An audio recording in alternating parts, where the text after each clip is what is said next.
Hey there, Mark Brown. I think if anyone wants to be unforgettable, if they want to hit their full potential, they have to challenge themselves.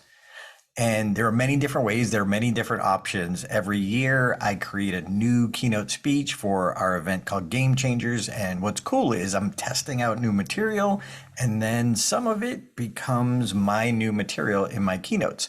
But Mark, you just challenge yourself in a Mm. way that I never ever will. Talk to us. Well, that's true. My biggest challenge of my career was I was undertaking to deliver a brief keynote at a summit for French speaking speakers What? in French. And my methodology is going to be important. And when you meet our guest, Mhm. Alexandre Matte, today, you'll understand why. The question is, are you up for a challenge? Anyone can give a presentation. Few deliver unforgettable presentations. What's the difference? You're about to find out. Welcome to the Unforgettable Presentations Podcasts with your hosts, world champion speakers and coaches Mark Brown. Your life tells a story, and there's someone out there who needs to hear it. And Darren LaCroix. Stage time, stage time, stage time. Ready for some powerful presentation ahas? Let's dive right in.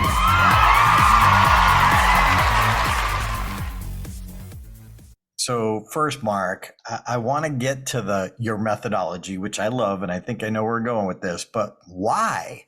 Why would you agree to do a speech in French? For Well, everyone, that is not that is not the native language of Jamaica. not Just even close. Not even close. But here's the deep, meaningful reason behind all of this. Alexandra asked me.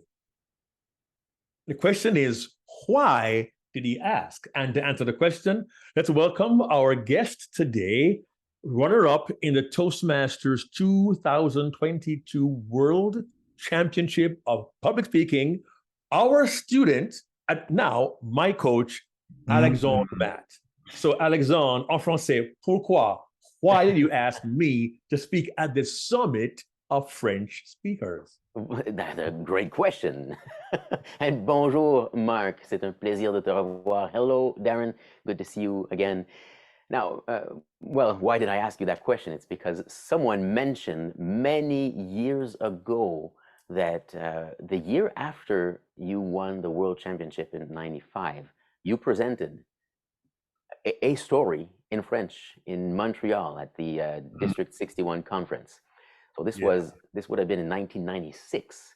Yeah. And I believe it's Léonce Boudreau who mentioned it to me when we met 5 to 10 years ago, first time I met him. Wow. And I just remembered it. And you know, then knowing you, Mark, when through conversations, occasionally you would slip in a French word here and there, and I would do the same with you. So I thought, let's see if he was able to do it in 1996, he might be able to do it again. Let's just ask and see what he says. Now, for those who are doing the math, 96 plus 10 is 06, plus 10 more is 16, plus 7 more is 23. It was 27 years ago. And my methodology back then was to write the story out in English, bring it to a friend of mine who was from Paris. Her name was Stella Mariache, and Namiash, and Stella was my coach for weeks. And we went through word for word how to read this short story and deliver it in French in Montreal because I wanted to honor my audience and respect them by delivering a short story in their language. I guess the first lesson I would share with you is, given the opportunity, well, I'll strike that because every time we speak, we have this opportunity. But the question is, how can we honor our audience in the best way possible in service to them? Because it's easy for us as presenters to think, well, I have this expertise, I have the skill, I have an Alexandre Matte kind of voice. I will wow my audience and really impress them. And that's fine. But I asked myself, how can I best serve this Francophone audience that were bilingual? I said, you know what, I'll tell the story. And I had forgotten about it. That was 27 years ago. I had done my best and it was wonderful and I was cool. But then Alexandre asked, would you consider delivering a speech in French, even though you're on the Francophone, would you consider? And it's difficult to say no to Alexandre. He's so charming. And but I did see what we call in French un défi, n'est-ce pas? Un défi. I saw a challenge of it. And here's the thing. One could say, Mark, Darren, you are world champions. You are certified speaking professional. You've traveled the world. You don't need to prove anything more. But the point is, when we stop challenging ourselves, we deprive our audiences of the benefit of an additional area of our experience and expertise that may be just what they need in the moment. And Mark, I remember when I was going to do in front of the Toastmasters convention, the 8-year-old Darren conversation. I was challenging myself big time. I was nervous. I had done it in front of a live audience before at our event. However, this is like going from your paid audience, people who love you and will give you a little grace, to 2,000 Toastmasters sitting there in a kid's chair with the remote control having a conversation with the 8-year-old Darren. So that was a huge challenge, and it turned out to be incredibly powerful. Now, not all challenges do work out that way. But Mark, I think before we go into what was it like and your conversations with your coach, which I love that you got a coach, brilliant, beautiful. And that's the thing, people who understand the value of being coached also become coaches. And also when you become a coach, you realize even more the value of getting a coach, having that qualified person to give you that feedback. But Mark, let's just play a little 60 seconds, 50 seconds, so people can see what really happened and hear it for themselves. À accueillir Certified Speaking Professional et champion mondial de la parole publique, Mark Brown.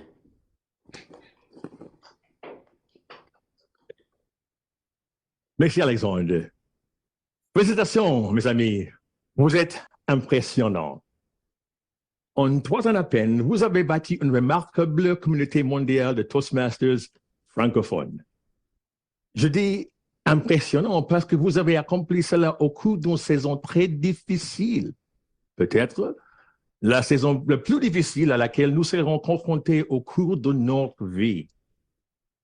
Vous vous donnez une plateforme pour mettre en valeur votre expertise en leadership et en communication. Vous vous donnez l'occasion de briller. Tout cela parce que vous avez identifié et exploité le pouvoir d'un grand unificateur, votre langue commune, le français. Je ne suis pas francophone et je vous suis reconnaissant d'apprécier mes efforts pour parler votre langue. Merci. Vous aurez peut-être du mal à le croire, mais je ne parle pas couramment le français et je n'ai pas pris de cours de français depuis 1977. Oui. Cependant, j'ai récemment fait savoir qu'en 1996, j'ai raconté une courte histoire en français à un auditoire de Toastmasters à Montréal, au Canada. Au Canada! S'il vous plaît, pardonnez-moi. Je n'ai pas pu résister. I'll stop that there for the time being, because they're those wondering, what did he just say? I picked up It was brilliant. I picked up on "Oh Canada." Yeah, but I figure you get communication and leadership and "Oh Canada." And but in a nutshell, I began the way we often tell our clients to begin a speech. I told them that they were impressive because they have built this wonderful organization in 3 years at the height of the pandemic, in a very difficult season, perhaps the most difficult season of our entire lives. They've given each other a chance to grow and show their skills as leaders and communicators. They've given each other an opportunity to shine, I also thank them for their being willing to accept my poor efforts to speak their language, because I'm not French and I have not taken a French lesson since 1977. And it all began because I gave a short speech in Montreal, oh Canada, and my last line was, please forgive me, I could not resist the pun. Even in French, Darren, I have bad dad jokes. I'll stop sharing. And before I go into to respond to this, I need to go back to Alexandre very, very quickly, because Alexandre, when you asked, you were pretty confident I would say yes. Why? Oh, well, I was I confident you were going to say yes? Yeah, because I knew that you like a challenge, but I also knew that if I did not ask you, you would, well, it would be no.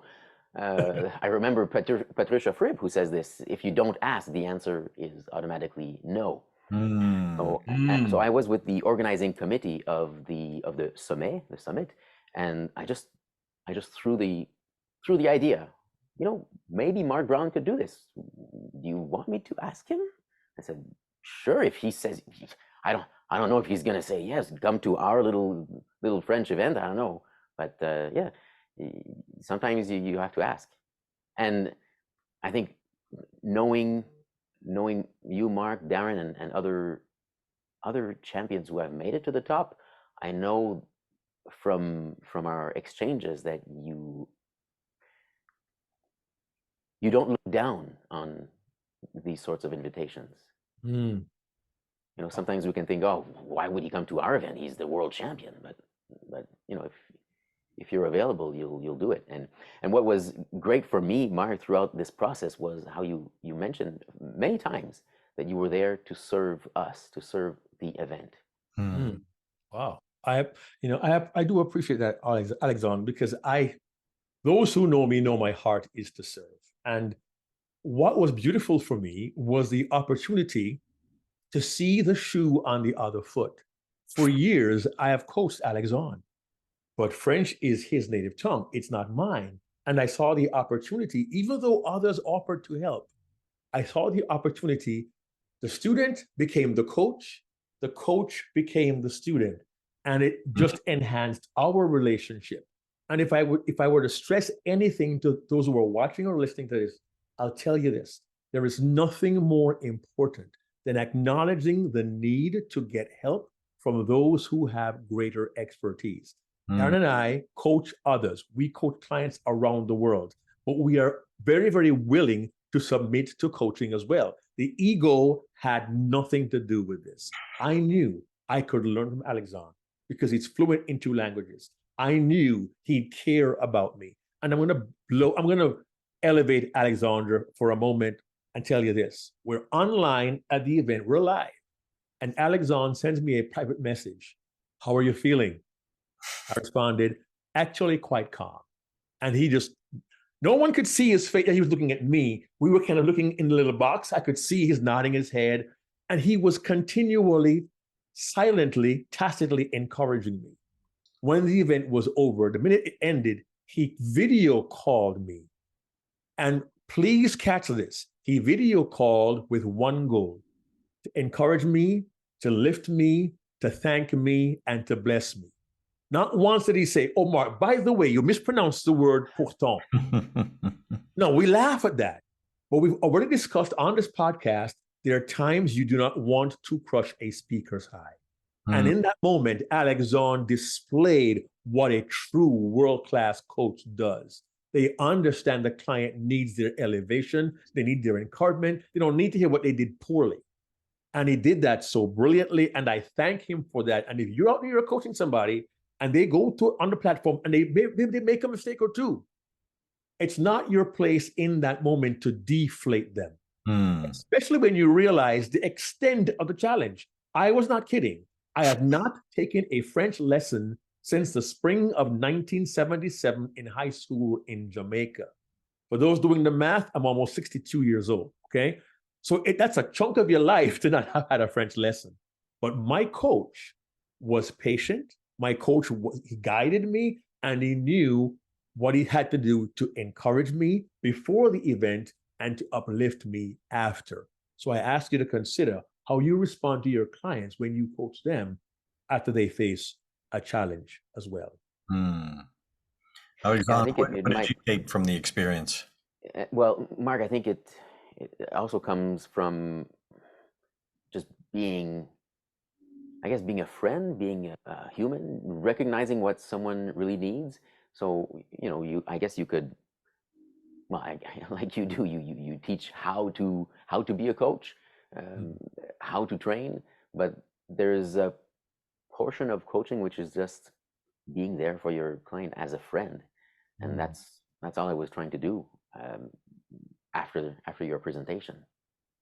And I received so many other, and I think you did as well. You received other accolades and congratulations. I received some from my own parents. My father, I didn't even know he was listening on the event, but he said, "Whoa!" And he doesn't speak French usually. That was great. I said, "Yeah." Well, he was reading his speech. Well, it looked like he was reading, but I wasn't sure. He still looked confident, and the emotions were coming out, and he looked so natural. You couldn't tell that you would not be. You can't tell that Mark is not a French fluent speaker. Well, I must tell you this. After our last rehearsal, and I know Darren wants to get to the process. Part of the process was this, Darren. I wrote the speech in English and had to run it through a translator. We have Google Translate, but Alexandre recommended another translator, which was Alexandre? DeepL, DEEPL.com. So I had two versions to go through, and thankfully they'll take all the words I have. I would do it in chunks. I translate one, and I would work on it, and I realized the French language is interesting. It is the opposite of German. See, German language, you'll have a 13-letter word, and you pronounce every single letter in the word, right? Oberstummbanführer, the whole thing. French, you have a 9-letter word, you pronounce 3. And the last is really like a sound. For example, ENT is not ent or in, it's on. It's on. So I wasn't clear on the pronunciation. Or completely silent, depending on if it's a verb. Exactly. I did learn much of the syntax in school. I remembered much of it. However, what I had to do was I asked Alexandre, would you be kind enough to give me a rendition, record it, so I can go through it myself and see where I need to make adjustments. And it was quite the process, stopping the tape, recording, there's an accent aigu, I've got to go A when I say that, not ah. Was I perfect? No. But it was work, and I did it gladly because I wanted to serve my Francophone audience in the best way possible. Darren, you have a thought, a question, a comment? Yeah, I just want to hold up something here. When you're getting help in an area or you're pushing yourself in an area that you're challenging, I want to just make sure I'm highlighting what the conversation you just had was. You were going to translate, but Alexandre had a better tool from his experience. So he's native French speaker. He suggested a app that would do maybe a better job. So we've got to listen to our coaches, not just in the techniques, but also the tools, because they know better in that area than if we're left to our own unexperienced involution to try and figure it out. Just like when I went to that comedian for the first time, Chris McGuire, and I said, I want to be funny. What do I need to do? And he suggested a certain book. Well, that book, that tool by someone who is where you want to be, you've got to give that cred, super street cred, and not try and say, well, I like this one, or I'm comfortable with this one. You challenge yourself, and you challenge yourself along the way to use a tool that maybe is new to you. And I just want to hold that up and see its importance. Mark? Wait, again, I'm glad you mentioned that, Darren. And I can't stress this enough. Knowing that your coach has expertise in a particular process is good, but also realizing that the tools they have will serve you better is important. Darren, you have a website where you say tools that we use, and you share those tools with your client. And a good coach will not only offer you a how-to, but it'll offer you resources, additional resources to help you execute more effectively. And it's interesting when I mention resources, because right before I did the program, I realized I'm going to have to read this. And if my camera is here and my script is here and the audience is here, that's going to be a really jarring experience to have to do. But I found a tool that I used for the event, and it's called the center cam. It kind of looks like this. This piece clips onto your laptop. The camera comes down. The whole camera is right here. It's the size of a fingernail. That's the camera right there. And when it's being used, it clips onto your laptop and it lowers down onto the screen, and it sits in a place where the audience's face is where the camera is. Nice. Live now, look at that. The center cam is there, right? Yeah. If I turn my camera on, it might probably scare you. It's awesome. So you can look at the camera and at the audience at the same time. Exactly. So I put my script there, and yes, I was reading it, but the center cam was sitting right there. So as I read my script, my eyes were on the audience. It was just another tool that I was using. But I realized when your coach offers you ideas, techniques, and tools, you use the gamut. And the best tool he gave me was his rendition. When I first heard it, I sent him a message. Wow, Alexandre. It was so expressive. It was so eloquent. And I thought to myself, how in the round world am I going to do that? But he was kind enough to do not only one, but two. And here's a cool part. Alexandre, please help us to understand your thinking when you did this. Darren, my script was clear.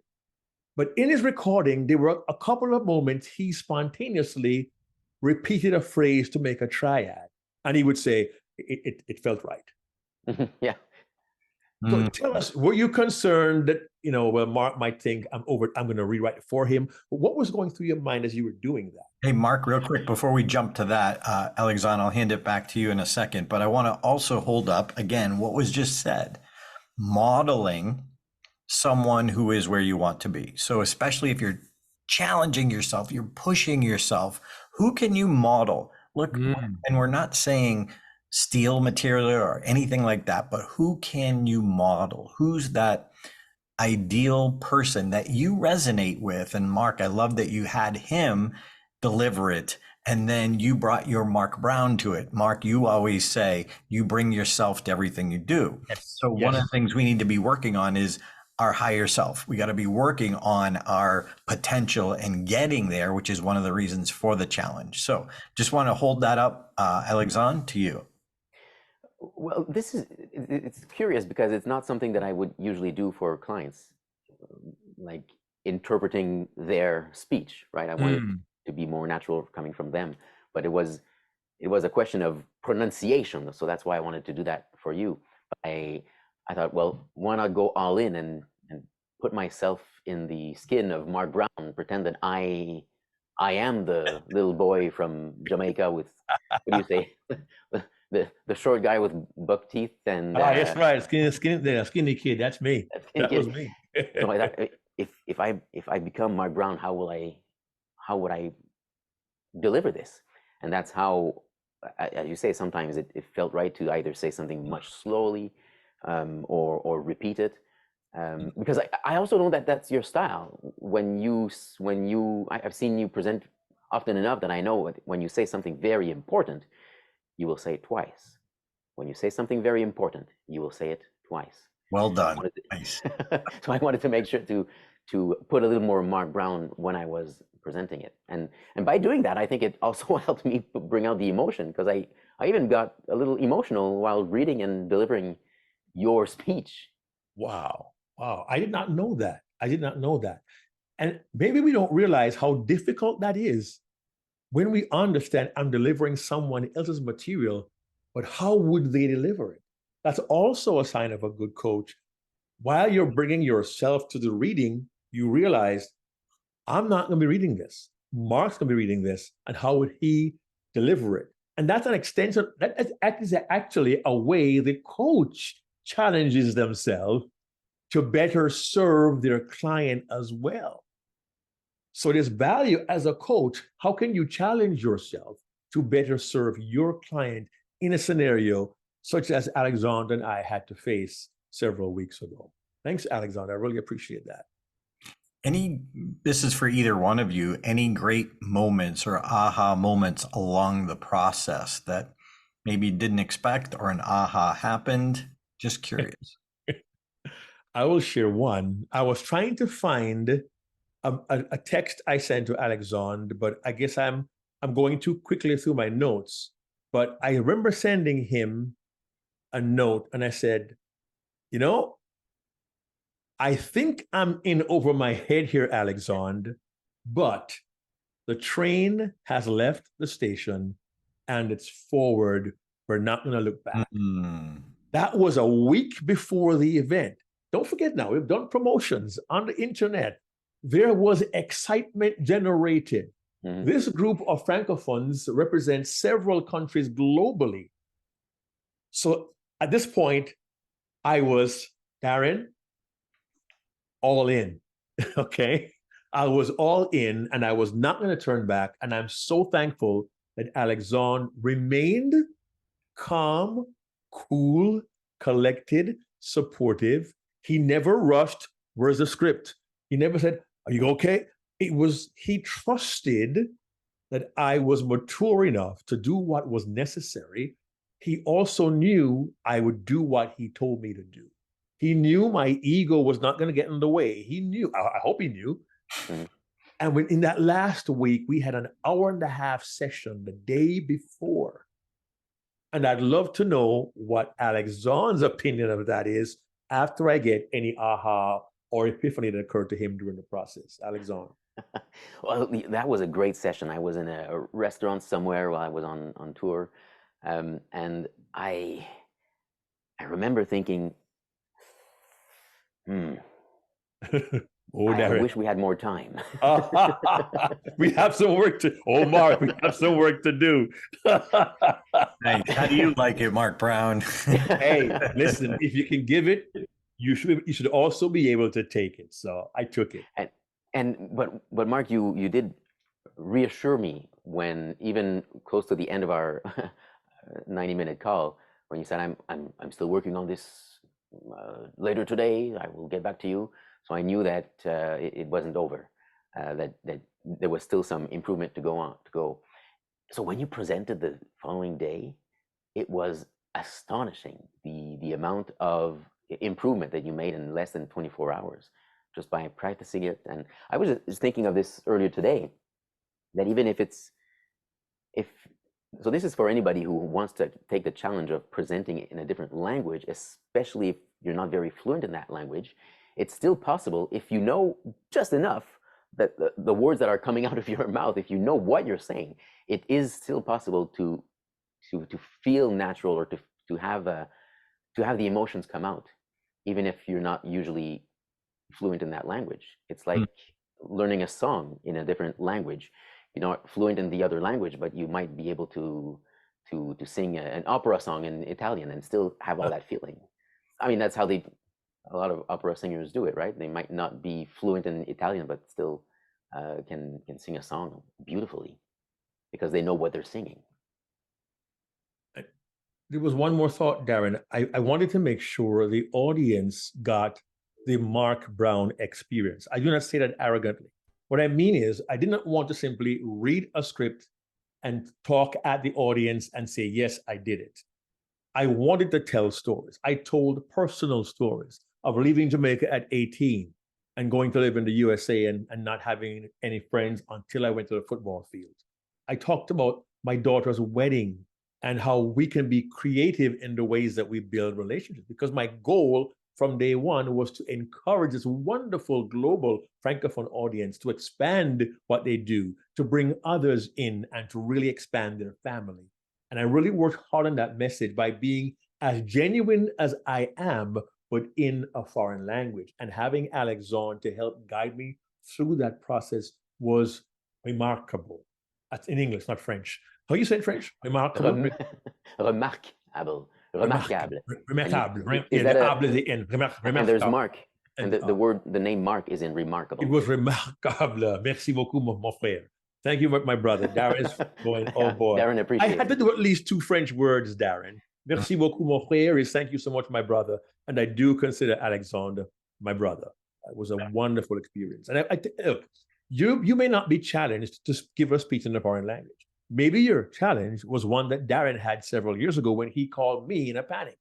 He had to face high school students. That was not his audience. Perhaps you call upon one day to talk to a group of children because you can share an idea with them, and you go, I don't talk to little kids. Maybe your challenge is to address a group of adults who are a hostile audience. I've always had wonderful, loving Toastmasters audiences. How do I do that? I don't know what the extent of your challenge may be. Maybe your challenge will be to deliver a toast at a wedding. I have no clue. Maybe your challenge is to get involved in a contest. Maybe your challenge is to take a role as a master of ceremonies for the first time at an event, and you're tapped to do it.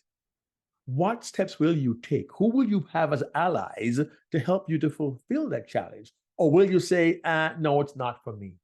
I'm willing for my North American friends here to not only dare you or even double dare you, I triple dog dare you to give yourself a challenge before this year is up. We're recording this podcast, the last podcast in the month of June 2023. There's 6 more months in the year. In what area, as a presenter, will you be willing to challenge yourself? And who will you bring alongside you, as I brought along an Alexandre Matte to help me, to help you fulfill that challenge? Because trust me, on the other side, not only will you say, "Oof, I did it," but then hopefully you'll say, okay, now what's next? My friend is a trainer, and he works helping people work out who may or may not be familiar with it. And in the training world, or the weightlifting world, exercise world, they always joke about skipping leg day. That guys want to have the big biceps and the shoulders, but they skip leg day, the day that they would work on their legs. So thinking about this and the metaphor, it's like, okay, where could you challenge yourself to work on leg day? That is going to enhance your overall tool set to help you. You don't know when that challenging audience is going to come up. It's easy with the easy audiences, but we want to challenge you so that you up your skills, you can handle a tough audience, and even those great audiences, you're going to go deeper than you ever did before. So whatever the challenge is, whatever the challenge you choose, and you probably know what it is, or someone is going to ask you unexpectedly. Mark and I, you were both celebrants, you for your daughter, me for my sister. Like, that was challenging. That was my skills as a speaker helped me do a better job with that, because I knew how to practice. I knew how to create it. I knew that I needed to go to a couple pastors and celebrants, just like you did with Alexandre, people who are skilled in that area, in order to get some insights to tap into their experience. And Alexandre, what did you learn or discover being Mark Brown's coach as he challenged himself? Well, I learned that it's never too late to learn something new, and also that the more you learn, or the more that you expand your skills, the more you realize there's still so much more to do. I would say this also, and Mark, let me know if I'm correct here, but I think in our first conversation about this particular challenge, we spoke about culture. We spoke about the Francophone world, and because Mark was curious to know, well, who will be the audience? And I mentioned, well, there will be from Canada and France and Ivory Coast, everywhere in the world, really. So then we realized, well, it's so many different cultures. It's not just like one French culture. So there's so many subtleties. Is that the right word? Subtleties, yes. The subtilités. There's the third French word. Subtilités, yes, subtleties. So I realized there's Mark needed to know more of the context of who he's speaking to, but I realized when I go to a different audience in a different country, I should do the same thing. Mm. Up to then, I had limited myself to learning a few words in the language of my audience to sprinkle my presentation with those words. But there's more. There's so much more that you could learn about your audience, their reality, their culture, their country, what they do, what they like, so that you are more in touch with them. And as you would say, it's in order to better serve them, and by better knowing your audience, you have a better connection with them. Yeah, Well, Alexandre, what was your biggest challenge though working with me? it's okay. I can mute him. Yeah. What was my? Oh, At least in your mind. okay. All right. I can. You touched on it earlier. I was worried. I was worried that we were going to miss some Window. deadlines. Yeah. Because you did mention a couple of times, well, I'll send you something this weekend. And it didn't come, so I'm like, okay, well, is this coming or not? And I'm glad that we started many months in advance. So I still had confidence that you were going to pull through, but I will admit I had some worries along the way. You hid that very, very well. And when I finally sent the full script to you, you thought what? Progress. Yeah, well, I read it quickly once, and I thought this actually holds up. It's actually really good. It fits with what we've been saying. It's very personal. Sometimes, especially if we do something in a different culture or with a different audience, we might attempt to, or we might have a tendency to be more generic. But this was very personal, and you brought in your personal stories to the audience and made that link with what they were going through, or as you started your speech, right? Vous êtes impressionnant. You are impressive. So it's I was impressed by your speech when I saw it.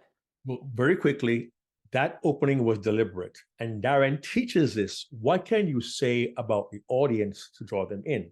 One of his lines is, "You have an awesome responsibility." The first word is you. It's audience focused.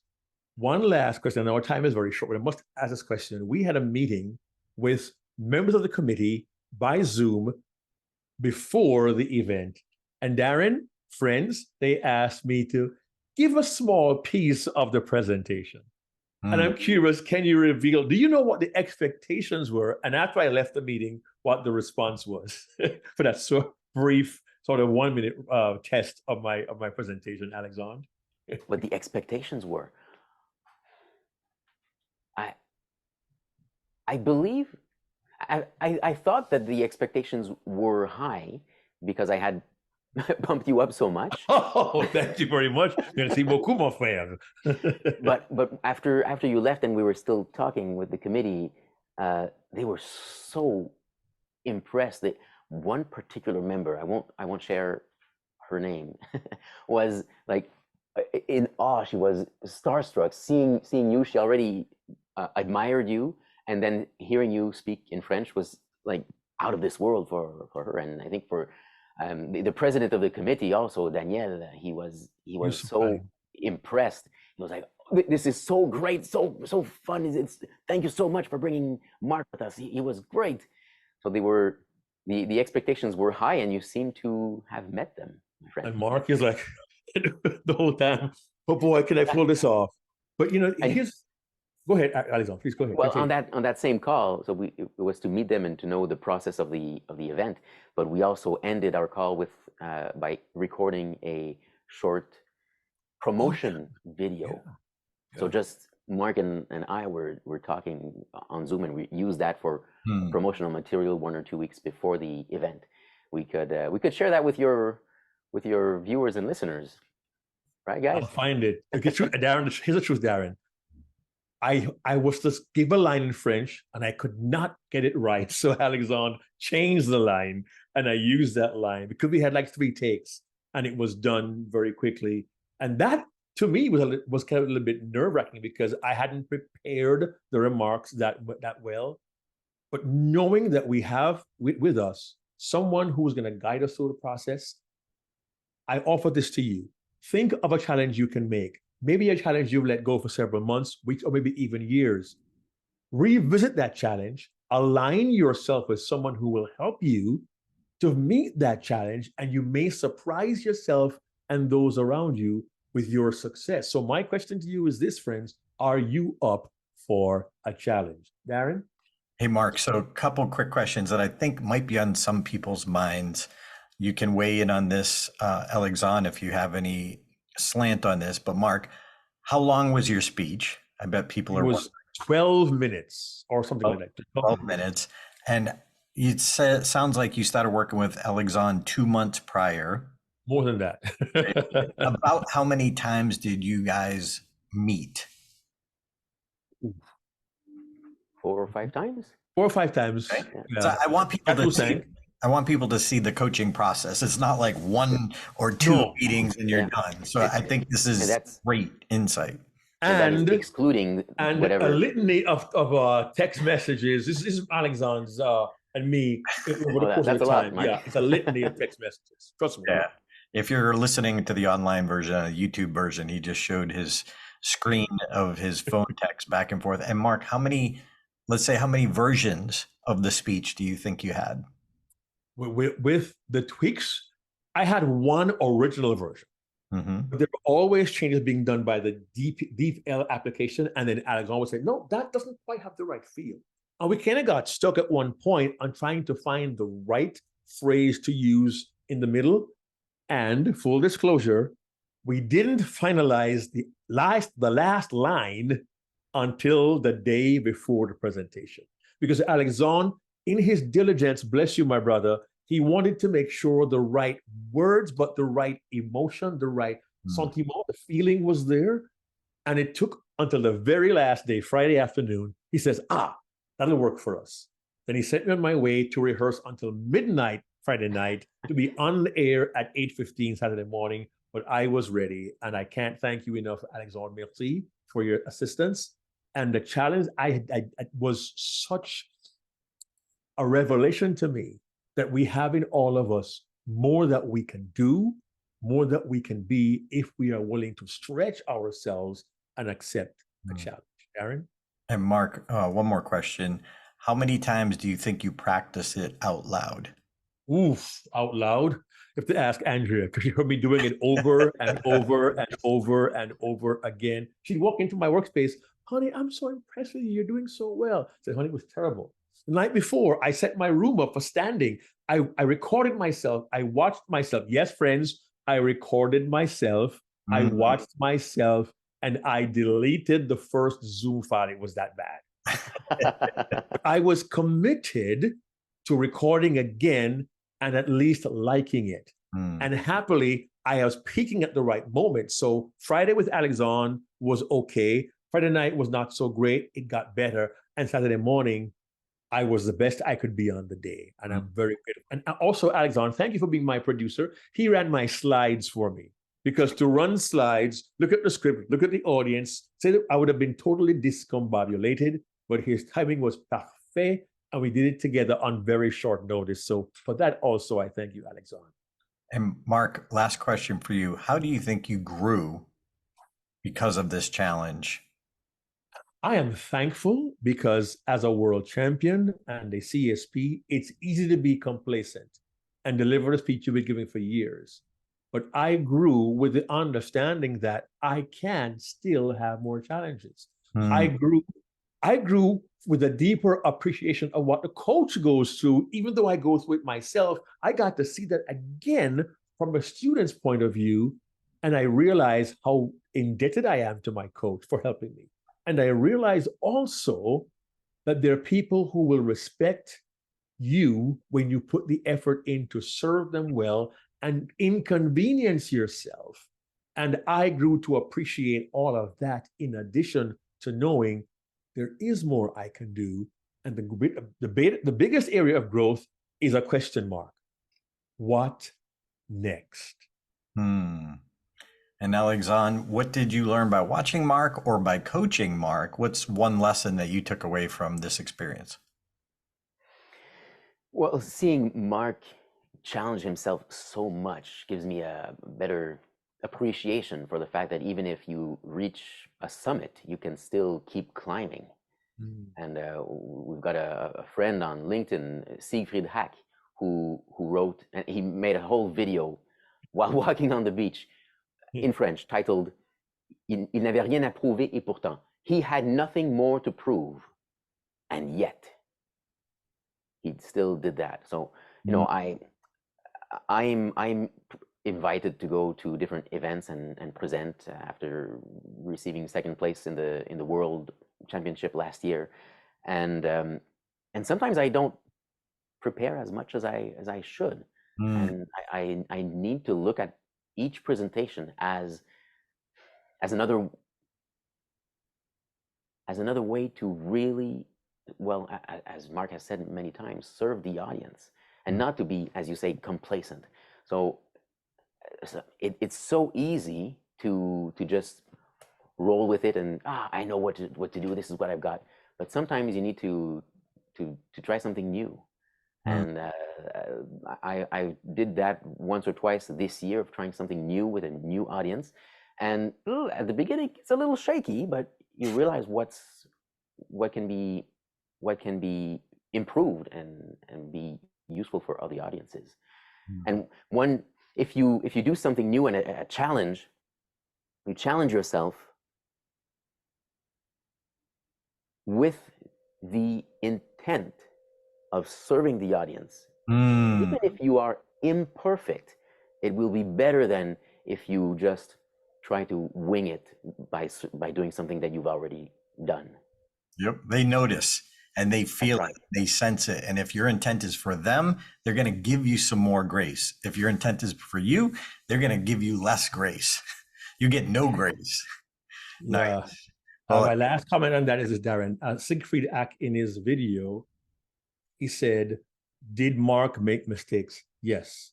Does he have a French accent? No. Is he an American accent? Yes. But did it matter? No. Because of my enthusiasm, my heart, my honesty. And I so appreciate Siegfried Ack, merci beaucoup, mon frère, for your wonderful words. That really touched me. I knew I wasn't perfect, but they understood the heart of service behind it. And you're right, Darren, you're right, Alexandre. That'll make a difference to every audience. Yes. So if you're listening to this, we'd love to have you go to our brand new Unforgettable Presentations LinkedIn group, podcast group, and let us know what your thoughts are, what questions you have. And thanks for being a part. Thanks for listening. If you're up for a challenge, we've got our Own the Stage. If you want to know what a coach looks for and see it in action, watch stories and presenters literally transform over 3 days. It's amazing. Join us. Own the Stage. Just go to stagetimeworkshops.com. Use a discount code POD, POD25. I'd love to have you live in Vegas or virtually for that event coming up the end of July. So guys, thank you for sharing your journey. Continue to challenge yourself. And as you listen to this, are you up for a challenge? Hey there, this is Darren LaCroix. Thanks for checking out this podcast episode on YouTube. If you want all of them, not every one is on YouTube, check out your favorite podcast platform so you don't miss an episode. Keep being a sponge so you can be unforgettable. Check out StagetimeUniversity.com, where good presenters become unforgettable.